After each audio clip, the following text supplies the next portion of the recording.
بسم الله الرحمن الرحيم سأل سائل بعذاب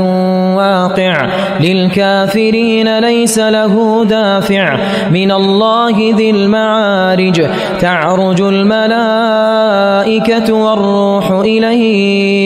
والروح إليه في يوم كان مقداره 50,000 سنة فاصبر صبرا جميلا إنهم يرونه بعيدا ونراه قريبا يوم تكون السماء كالمهل وتكون الجبال كالعهن ولا يسأل حميم حميما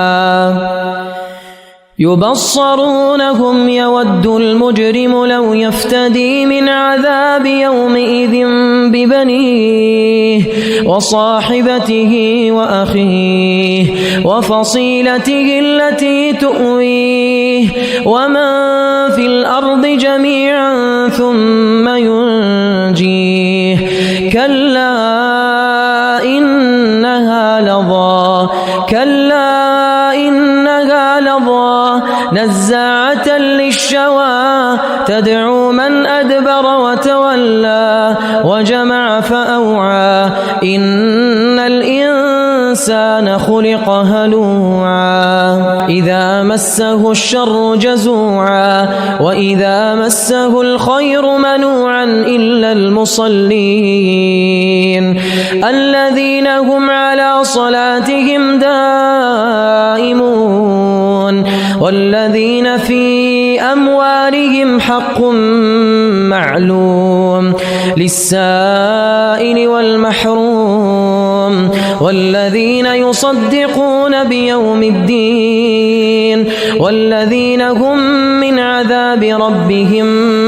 مشفقون إن عذاب ربهم غير مأمون والذين هم لفروجهم حافظون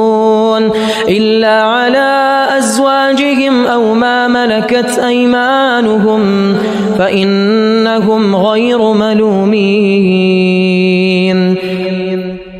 فمن ابتغى وراء ذلك فأولئك هم العادون والذين هم لأماناتهم وعهدهم راعون والذين هم بشهاداتهم قائمون والذين هم على صلاتهم يحافظون أولئك في جنات مكرمون فما للذين كفروا قبلك مهطعين عن اليمين وعن الشمال عزين أيطمع كل امرئ منهم أن يدخل جنة نعيم كلا إنا خلقناهم مما يعلمون فلا أقسم برب المشارق والمغارب إنا لقادرون على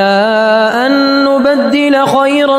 منهم وما نحن بمسبوقين فذرهم يخوضوا ويلعبوا